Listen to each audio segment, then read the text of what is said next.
what's going on, y'all? T-Bob here. And Jake as well. And you're about to watch a little OTB LSU.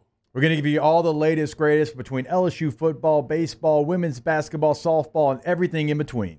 Bottom line, if you want to talk Tigers, keep it locked, subscribe, like it, and we hope you enjoyed your Brian Kelly. Okay, look, we can touch on this recruiting picture that I just sent you there, Taylor, and you can get upset about recruiting, or you can get upset about the slow starts from Kelly. You can get upset about a lot of stuff, but if you beat Alabama, that is your get-out-of-jail-free card. Everybody loves you. This chart that you're looking at right here, Jake, these are the 32 five-stars according to On3, and where they're committed, there's two that are uncommitted, offensive tackle Jordan Seaton and wide receiver Ryan Wingo. But as you see, not an LSU logo in sight. A lot of Georgia, imagine that. A lot of Ohio State, imagine that. A lot of Texas, imagine that. A couple Tennessees in there. A little too much Florida for my liking. But you're someone who, a couple Clemson still holding on as well. But you're someone who doesn't put too much in star rankings. What does it do for you to see this chart? I think you have to go evaluate players that fit you and who you are and what you want to do. And now, I'm not saying that those players on that list that LSU doesn't want, but I am a full believer in going and getting the players that you want to get and players that you think can fit your system. Like when you take a look at, like Malik Neighbors, 3-star guy, right? I mean, Mason Taylor, 3-star guy. Out of Mississippi, right, Malik? No, he's from Como. Oh, okay. I do like you. I thought he was from Mississippi. He's committed to Mississippi State. That's probably what you're thinking of. Yes. Yeah. Okay. Never mind. So Mason Taylor, 3-star guy. I mean, we could go on and on just on this year's team. I'm pretty sure Logan Diggs, maybe he got a 4th star, but I mean, these aren't like 5-star guys, and they're primetime players. So do you want to get a couple of those guys? Without question. It'd be dumb for me to say anything other than that, but still is about what players fit your system. I know Logan Diggs didn't, but he committed to Brian Kelly, signed with Brian Kelly. So, like, that's something he evaluated. Yeah. I'm just saying, like, you have players that you evaluate, and you go out there and you sign for a reason. So just because a player doesn't have 5 stars next to his name, in fact, the best players in LSU history, for a large portion of it, they've been 3-star players. Like, it's about evaluating players that you feel like fit what you do. And also, something that gets lost in college football when you stargaze is developing players. Mm-hmm. You have to develop players, and you got to get a couple of those guys. I'm not naive to that point. You want to have 2 LSU logos maybe up there on that graphic, maybe even just one, whatever it might be. But it's not the, hey, we're doomed because we don't, like, how many 5-star players haven't worked out? Well, remember, we did go, we could pull the numbers back up, but there's that athletic study that was done during the summer that basically showed you that LSU is Iowa. Like, LSU is the worst in the country at developing 5-stars and getting the most out of their 5-stars, but they're like, I think, 2nd or 3rd or maybe even best in the country at turning 3-star guys into NFL guys and getting the most out of 4-stars. So it's not, for maybe in the context of who LSU's been, it's not as bad as it would be for some other schools. The only thing that concerns me about this, Jake, is it maybe feels a little bit like this is where the economics of current college football are starting to be felt, right? Because we all know Georgia's got the war chest. It's one of the reasons why Tennessee, I think, can be good again, because they have enough money invested in that program where, like, geographically their disadvantages don't mean as much anymore.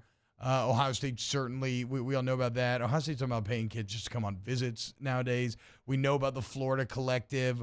I guess Clemson isn't too far down. Well, no, I mean, I don't know. It's just, I guess, I don't know if it's my insecurity or a legitimate take, but it feels like this is where the maybe lack of economy in Louisiana is going to lead you in terms of getting the top guys.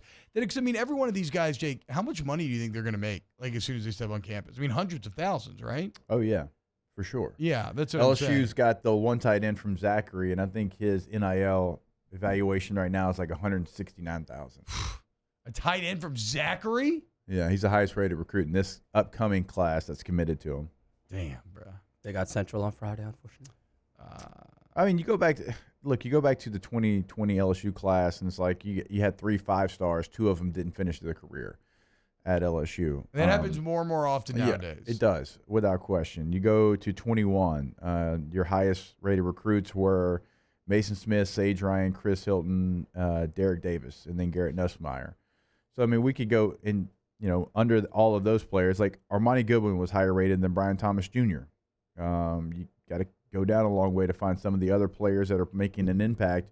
Like half these players, like Malik Neighbors right now, he was under Landon Jackson, who's played well for Arkansas. He actually has played well for. He's like top near the SC lead for Tiffles. All right, he was under Deion Smith, another receiver, Demarius McGee, Corey Kiner, Bryce Langston, Savion Jones. So, I mean, like, Malik Neighbors was way down there. So, it's not the only metric. It's certainly a metric. It's something to pay attention to.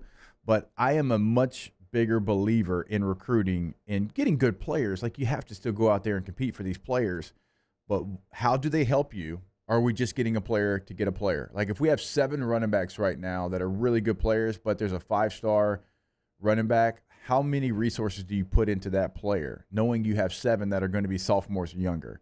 Or do you have such a need at corner that there's 3 4-star guys that you could put those 1 5-star running back resources into? Yeah. Yeah, no, it's a good Because, point. like, you have to now in the NIL, like, you have to say, hey, do we really want to go all in, back up the truck for this guy, even though we're really, really good at that position? Or we're so thin at this position, like, we got to think about resources. Yeah, So, like, spread it it's out amongst a few yes, guys. it's a different game now. And so you got to be smart. You got to kind of – you really got to dive into some of the analytics of recruiting, even more so than you have before. It kind of feels like exactly what the new NCAA should be doing as one of their mini games in Dynasty mode, right? Committing like you have these amount of NIL resources. I'm sure you could have some way of maybe creating more, maybe winning, maybe like some sort of like investment drives or something. But then you're limited in how and who you're going to allocate those resources to. And I'll say this, and we've got great friends that work in the recruiting services. Like, without question, I think they're really good at their job, but it is based off an opinion. Well, scouting, talent Scouting. evaluations. Unless you're Michigan, then you just you go record. But I'll give Verge Osbury credit for this. So when Malik Neighbors was getting, I guess, not recruited by LSU as heavy, he's like, look, I've got sons that play in high school football, and I've seen Malik Neighbors in 707s and playing. He's like, I know where they have him in the recruiting services, but LSU had like 3 other receivers that were signed with him that were higher. He goes, he's the best player in state. Like, he's the best player in state. So, like, some of that is like going, watching, actually seeing him against other guys that are getting recruited. How does he compete? What level of play does he raise his level of play when he plays against better players, or does it go down a little bit? So there's so many different factors that kind of play into it.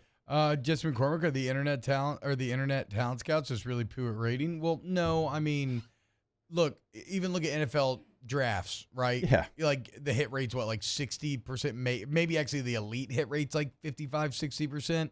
It's just hard to do. And if you look, a lot of the 5-stars end up going to the NFL. Like a lot of the 5-stars do end up being the best players. No, they're not bad at rating.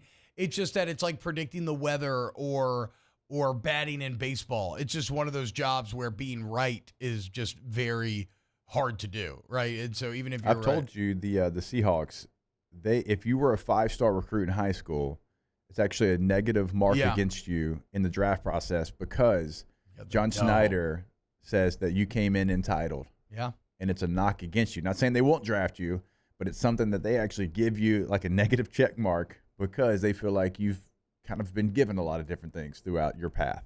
Wow, Jake, what incredible takes. I mean, those guys, they're just the best. I think so. And if you think so, again, hit the like button, subscribe, ring the bell so you get notifications when we post every single day here on OTB LSU.